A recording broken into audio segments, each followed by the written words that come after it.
Oke, baik. Terima kasih atas waktu dan kesempatan yang diberikan kepada saya. Di sini saya akan mempresentasikan sistem informasi manajemen. Sebelum saya masuk pada materi, saya memperkenalkan nama terlebih dahulu. Nama saya Francisca Luruknaha, NPM 21710000420061. Yang pertama, jelaskan yang Anda pahami tentang sistem informasi manajemen dan berikan contohnya. Pengertian sistem informasi manajemen, manajemen sendiri mencakup proses perencanaan, pengorganisasian, dan lain-lain dalam suatu organisasi, sedangkan informasi dalam satu organisasi adalah data yang diperoleh sedemikian rupa sehingga memiliki nilai dan arti bagi organisasi. Yang berikut contoh sistem informasi manajemen.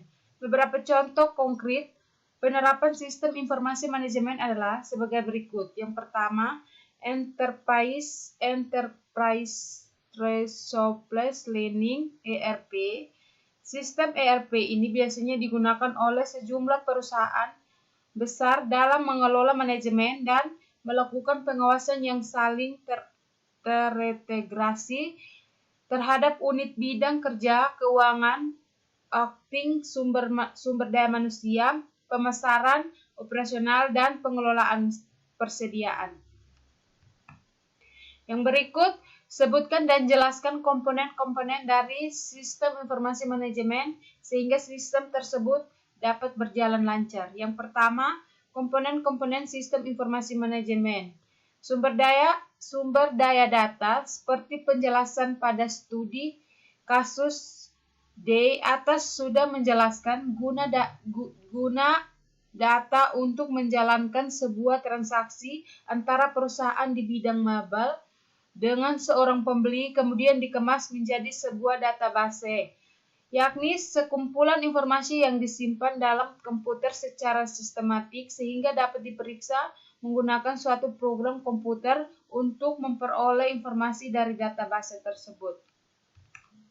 Yang berikut, dalam sebuah perusahaan harus mempunyai sebuah informasi dalam manajemen agar dapat mengetahui sistem yang sudah ada berjalan dengan lancar atau tidak dan dapat mengambil suatu keputusan.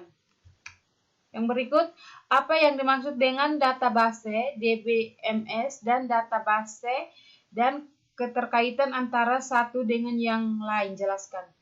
Data merupakan bentuk jamak dan datum yang dimiliki arti suatu yang diberikan dalam penggunaan sehari-hari. Data berarti suatu pernyataan yang diterima secara apa adanya.